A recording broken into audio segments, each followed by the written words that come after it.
you know, we already have a free trade agreement in goods with India. The idea is to deepen and broaden the agreement in goods and to also bring in services, investment, training, and technology. And also to negotiate a similar agreement with China as well as another one with Singapore. Now, clearly one has to be very strategic in the way one negotiates these agreements. We have to have a clear idea of what our national interests are and to pursue them. But there is an instinctive and natural fear about a small country negotiating with very large countries like India and China. And there are certain principles, well-known principles that have to be applied. One is the principle of non-reciprocity. The large country must do much more than the small country. And secondly, the principle of special and differential treatment, whereby the period in which you give to adjust to liberalizing certain sectors has to be also different. Say, the small country is given 7 years, the large country does it in 2 or 3 years. So there are ways and means of adjusting for the asymmetry in the size of economies, and those are well known, and our trade negotiators know that well. Now, why is this potentially an absolute game changer? Because there is no other country in the world which has preferential access to China, India, and Europe. If we are able to successfully negotiate these agreements, we would have preferential access to China, India, and we have GSP Plus with the EU. For somewhere between 5 and 7 years, there is a debate, the GSP Plus. That is our USP. It could be our USP if we are successful. Because you can show that market, and our domestic producers have preferential access to that market, and on top of that, you can show foreign investors, say you come here, we are 20 miles from the fastest growing large economy in India, we are right in the middle of China's maritime Silk Route, you locate here, you can sell on a preferential basis to China, India, and to Europe. That nobody else can say that in the world. So it's a real differentiator. There are 190 countries in the world, all chasing for foreign direct investment. So if you're able to have something that is different and substantive like this, it can make a difference. So let me quickly run through some of the large projects the government has. You know, they talk about 2 economic corridors. If you come down the Kandy-Colombo highway and then down to the south, Japan is doing a master plan for Kandy. That will have, there's kind of a cultural tourism component as well as industrial zone. Then you come down Kurunagala Kuliapitiya, the Koreans and the Andhra Pradesh Development Corporation have shown interest in an industrial zone there. Then you have the Western Region Megapolis project for the Western Province, as well as the Port City project. Then you keep going down the south coast, there are some tourism projects, major tourism projects, as well as small industrial zones. There's a Thai industrial zone expected to come up in Kalutara. And you go down, and then you have Hambantota. I will say a little bit about Hambantota, if I may. You know, I think the debate around the Hambantota port, in my view, was not framed appropriately. It's clear that that deal had to protect the national interest. So you have to get a good deal in terms of the 99-year lease. But that is not just a port deal, because the Chinese are going to use that port to develop that whole area. Initially, they're going to invest in a steel billet mill, cement factory, an LNG plant, a refinery, and a ship repair facility. So they call those the foundational industries. And the foundation they're laying to build a large-scale industrial zone or zones in that area. 70 years after independence, we've done next to nothing for the people of Monragala. We have done next to nothing for the people of Uva. The people of Hambantota have some assets which don't work for them. Now, this port deal can transform that area, because the Chinese are planning to bring in large amounts of investment into that area, which could be absolutely transformative. So this is why I've always felt, I wondered why are people focusing only on the port? Yes, we need a good deal, but that port deal can catalyze development of an area which has been neglected for 70 years of our independence. and which of course has been the heartland of the two JVP insurrections as well. So if we can transform that area, I think it's an opportunity we should grasp. If we go further up to the east, Japan, India, and Singapore are jointly planning to develop the Trincomalee area. And the idea is that in the same way that Hambantota, the development around the Hambantota port, will sweep up to give opportunities for Monragala and Uva, the idea is that the development around Trincomalee will spread across to Rajarata and give opportunities for people there as well. And in addition, there are some special concessions being given for investment in the north, and the infrastructure, the road infrastructure in the north is also going to be improved. So there are all these projects. Now, but good plans, but we've got to execute.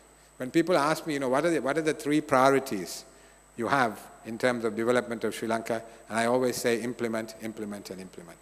Because these are great plans, but unless we implement, clearly we get nowhere. So on that the jury is still out, whether we're going to implement or not. We need to focus on that going forward. Finally, what are the implications for the engineering profession? You've listened to these projects.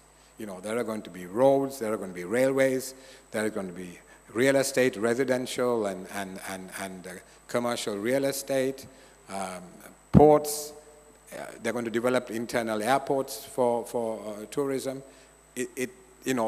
Everything almost needs engineers. So in my view, the skills of the engineering are embedded deeply and centrally in this development program that's envisaged for the country. So you all have a great opportunity, a great responsibility, and I think probably we would need more and more engineers to drive this development program.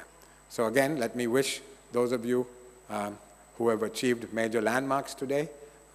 This is a profession which is clearly going to be critical in terms of the country's future. Let me wish you all of you well. Thank you very much. Thank you very much for those very clearly expressed ideas, Dr. Indrajit Kumaraswamy.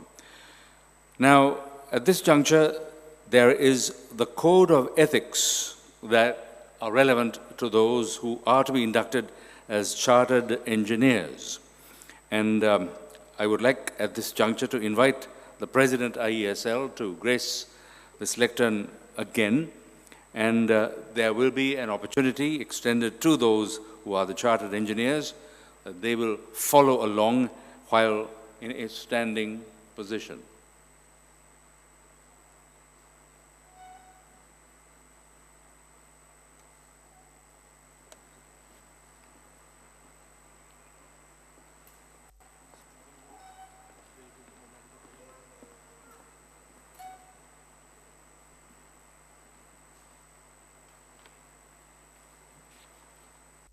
As is evident, our chief guest needs to take leave of us right away, and so there will be the handover of a memento and a token of appreciation of his visit to this induction and graduation ceremony. So we will now proceed with that.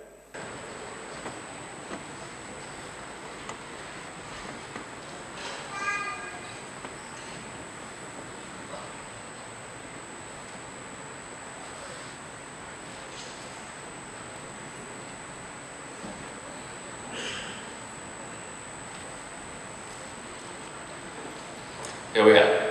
A token of appreciation to our chief guest.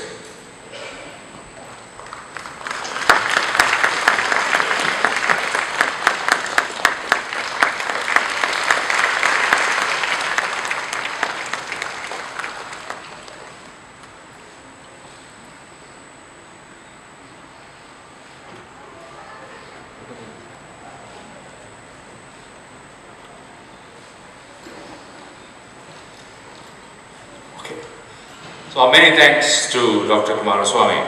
Now, as was mentioned, we will have Engineer Jaivilal Meekodanao assuming a position at the lectern here, and there will be the affirmation of the Code of Ethics while standing. So we will invite those of you who are chartered engineers now to follow that procedure.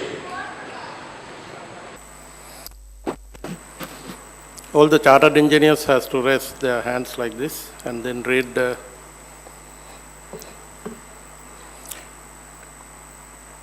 Code of Ethics.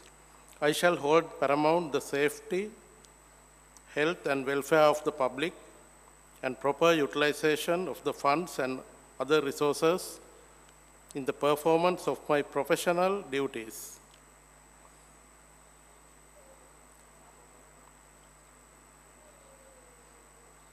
It shall take precedence over my responsibility to the profession, to sectoral or private interest, employers, or to other engineers.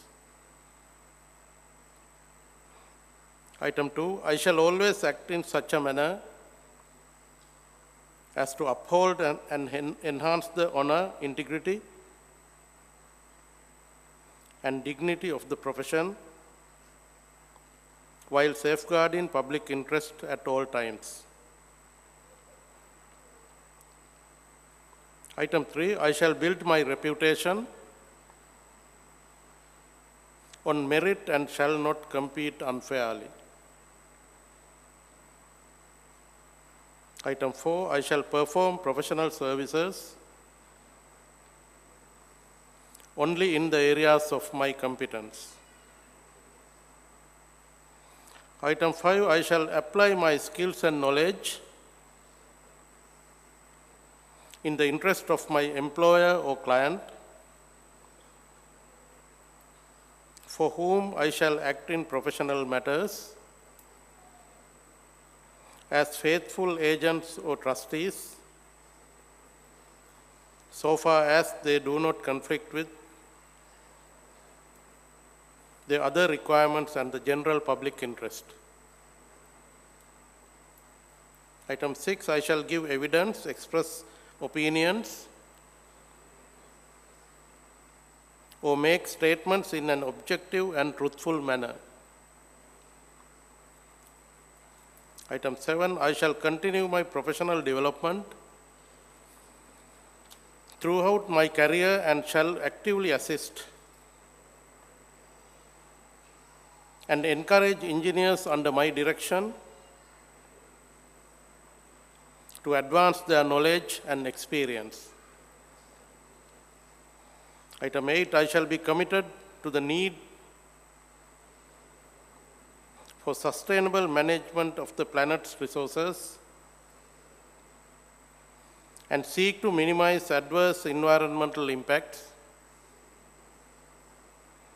of my engineering works or applications of technology so as to protect both present and future generations. Thank you very much, and you have to sign this paper and hand over to the Secretariat. Thank you.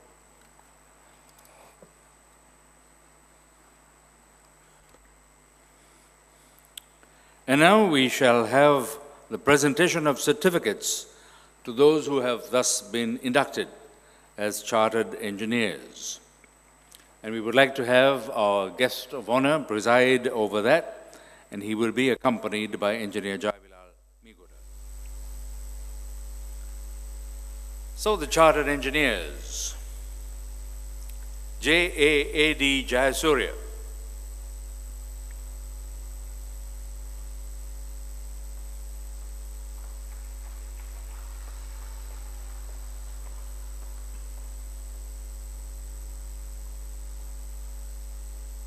W.R.K. Fonseca,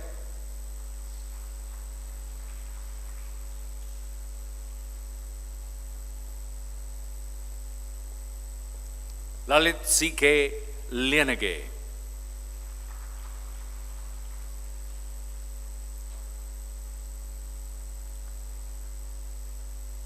C.R.K. Gamage,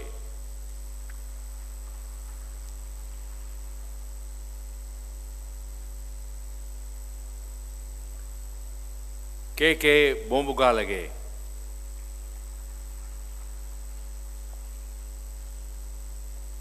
T.S.P. De Silva,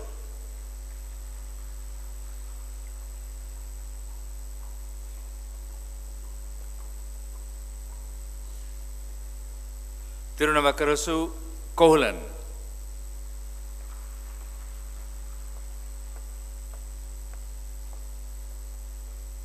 KACS Kumarasinghe.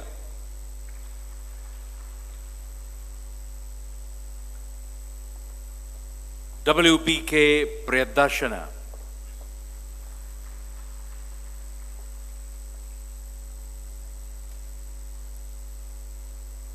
HMAK Bandaranayaka.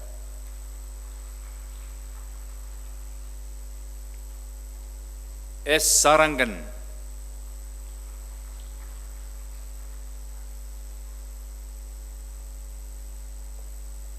G. Vijay Singha.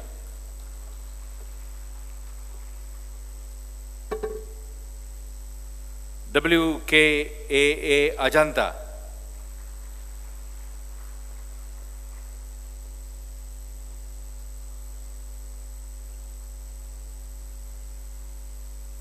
RPD Chintani.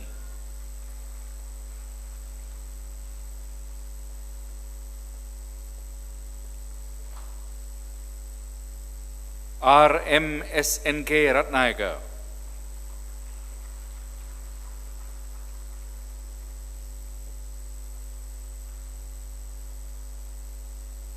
DVLR Janadasa.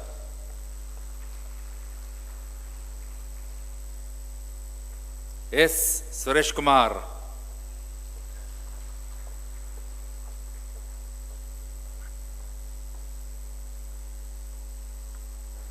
BAV Chamra.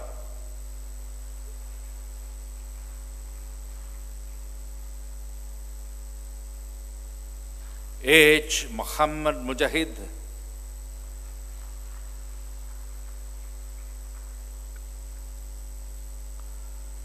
R. Delini VK Silva.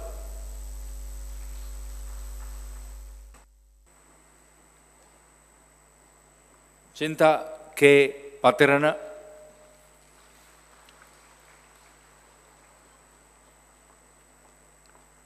P. S. Pereira.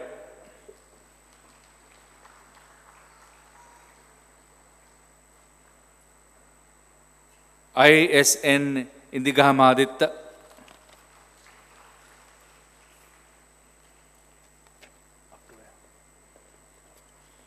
DC Karunaratna.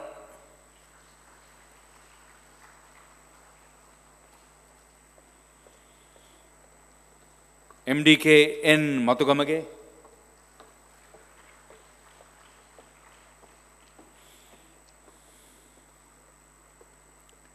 H. Amarajiva.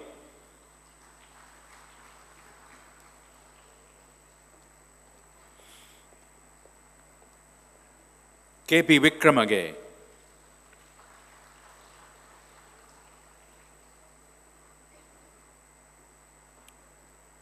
BGS Fernando.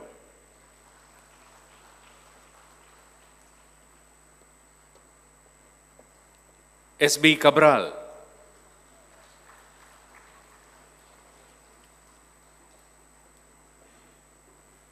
RP Arunashanta.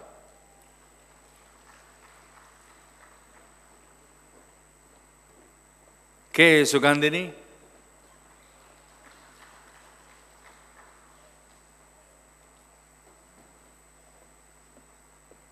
A. Vishnu Ruben.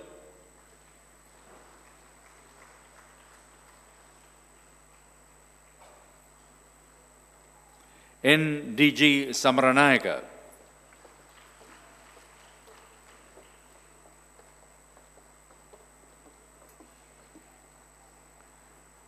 GMNR Kumari.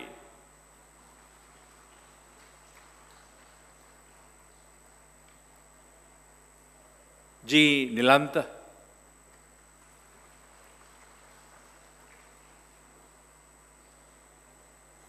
ACM Azha.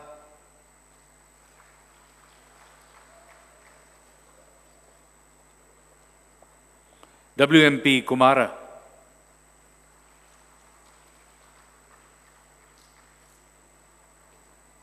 HARR Amaratunga.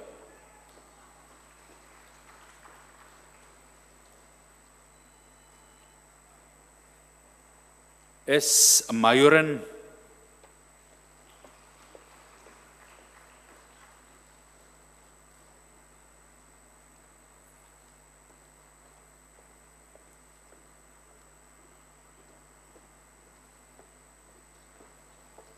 W. H. M. P. Veerakkodi,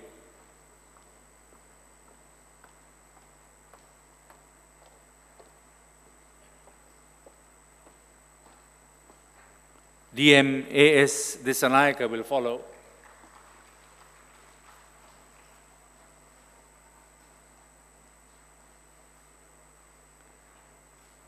K. G. Samantika,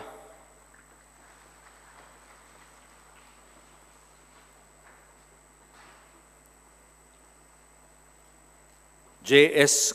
Kurera,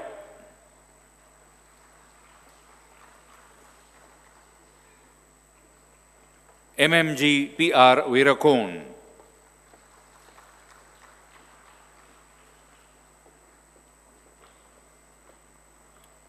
Anuruddha Ekanayaka,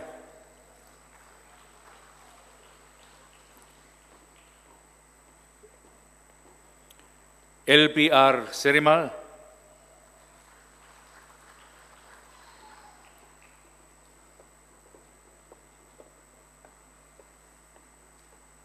K. M. I. D. Kumara,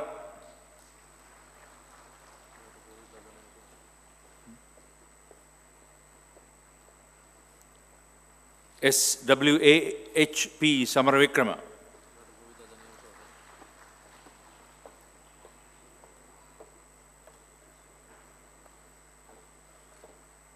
C. Irugal Ratna,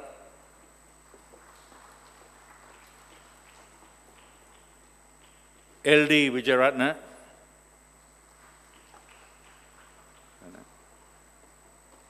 U. G. K. Nishanti,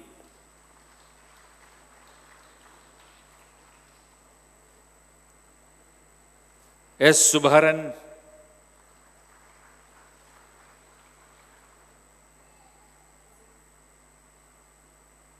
P. D. A. P. K. Jayaratna,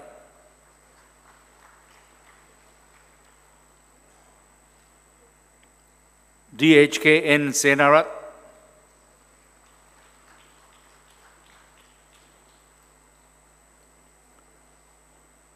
U. D. Moravaka,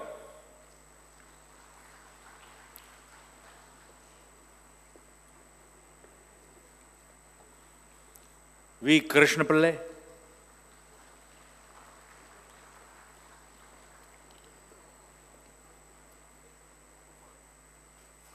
B. I. V. Kumara,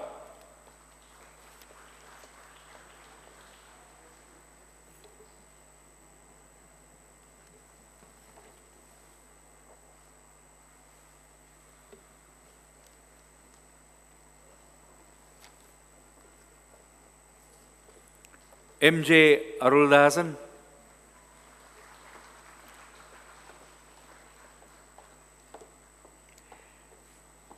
M. A. J. P. Fernando,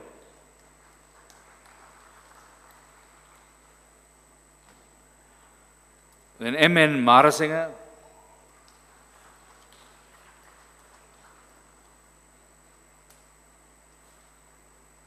Y. Dayaparan,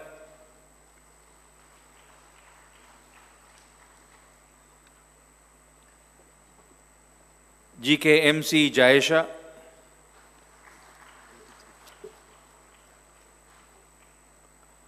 K. I. S. G. Premchandra,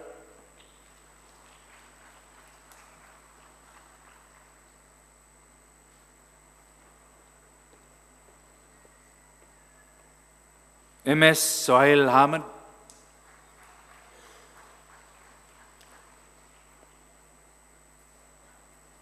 W. A. H. Chaturanga,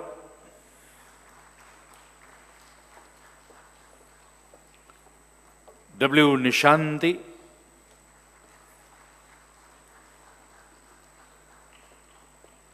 I. M. P. B. Herat,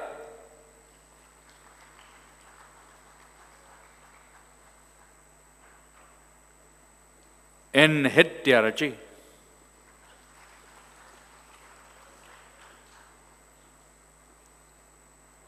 and AJAH Jauzi.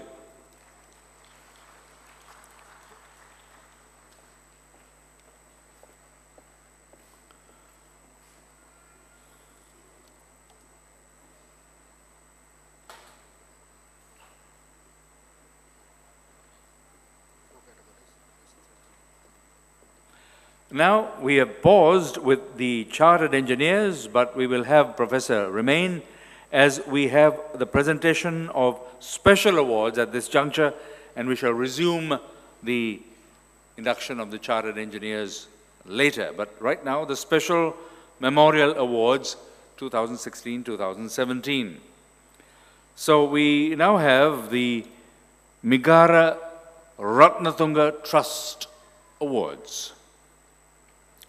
And here are the names that we have for the recipients of that award, the Migara Ratnatunga Trust Award. Ms. KP ST Patrana,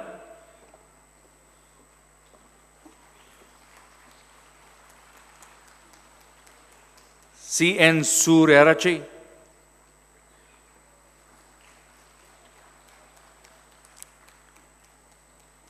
HART Vijay Sekara,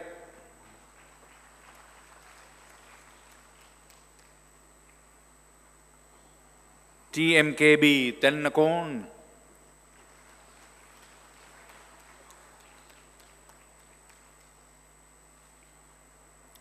Ms. JAS Jayasinghe,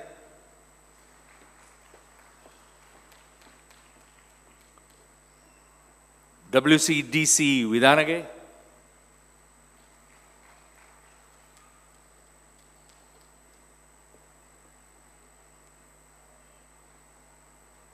and Ms. DCJ Varanasuriya. Yeah. That's Mr. Vidanage. And the final recipient of the Migara Ratnatunga Trust Awards for 2016-2017.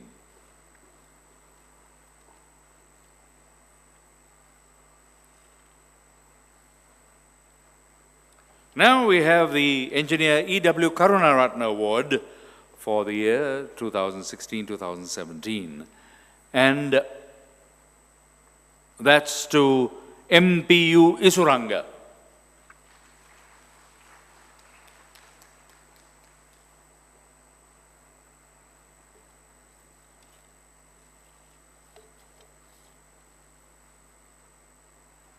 Now, the late engineer Nimal Chandrasena Award by Young Members Technical Conference 2015-2016. So we have the names here of engineer VGC Priyanka,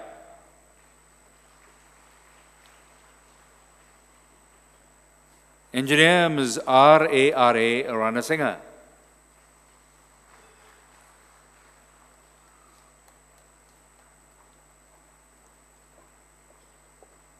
and engineer PCP De Silva.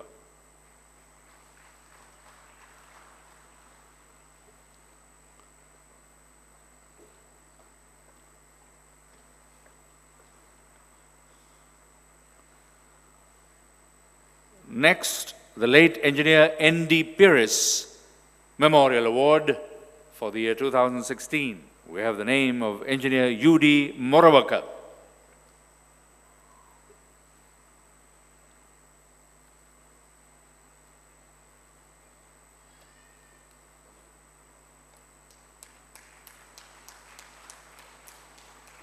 That's the late engineer N.D. Pires Memorial Award. And amongst our special awards, the late engineer L.S. De Silva Memorial Award for 2016.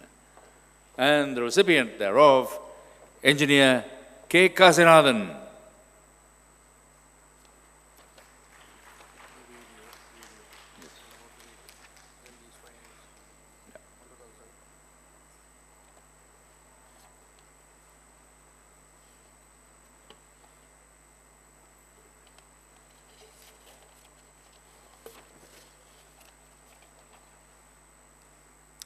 Now we shall prevail upon our guest of honor to remain just a little while longer, but before we move to the awarding of scholarships, we have a presentation on screen. So we would like to invite everyone, including those on stage, to take a look at that. And from where you are, you have the monitors on either side. You can see that too. Please do watch this presentation on screen.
So there we had an idea on the screen, right? The Institution of Engineers of Sri Lanka now recognize the Junior Inventor of the Year competition award winners, or should we say the scholarship winners now, as we bring them up on the stage and they will receive their scholarships. For the hydraulic operated vice from Dharmasaka College in Ammalangoda, Udanta Abe Vikramas.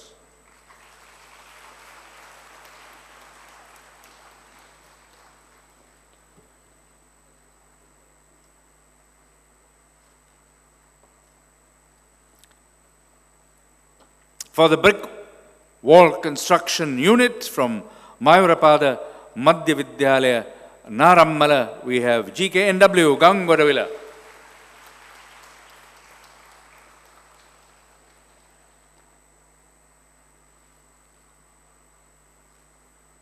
Then we have the modified level from Sandalankawa National College, Sandalankawa Lakmal Jayasinghe.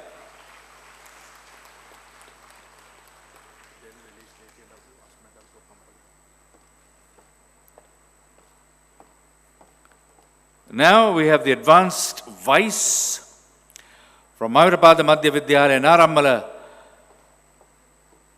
Bandara Dorstiava.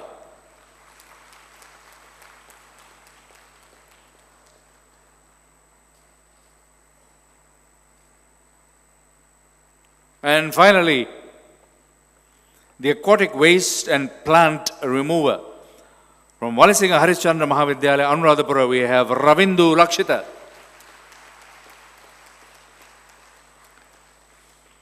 There we are, the scholarship winners, Junior Inventor of the Year. Thank you very much, we say to Professor Pereira, invite him to resume his seat. And next, would like very much to have us continue with Engineer Jayabilal presiding, and he will be joined by the President-elect, Professor Mrs. N. Ratnayaka.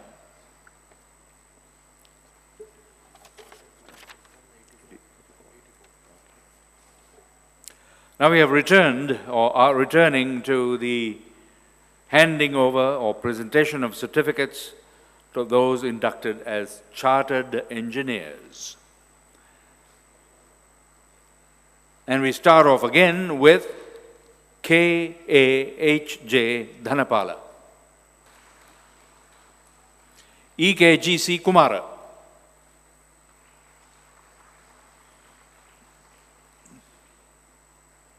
R.M.A.A. Abesinghe,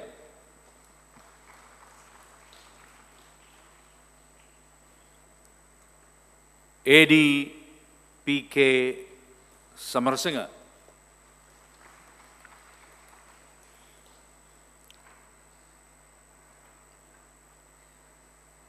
DMMT Dissanayaka,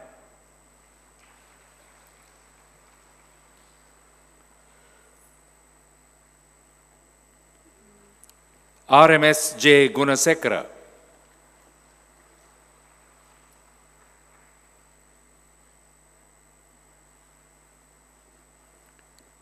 K. Lingaruban,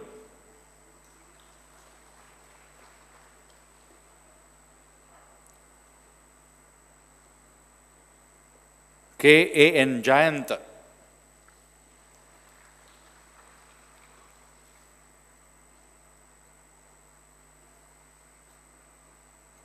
WMTC 1 Ninayaka,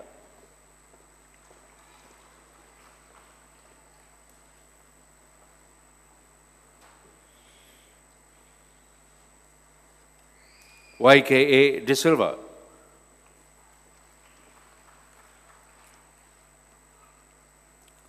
CDRJ Javardhana,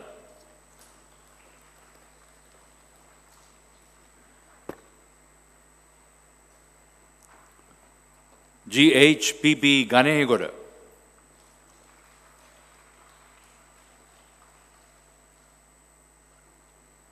RAWS Abhay Ranabaka,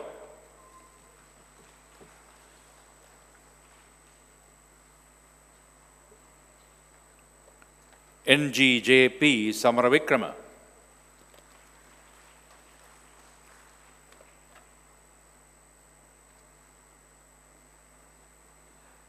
NP Sudagala,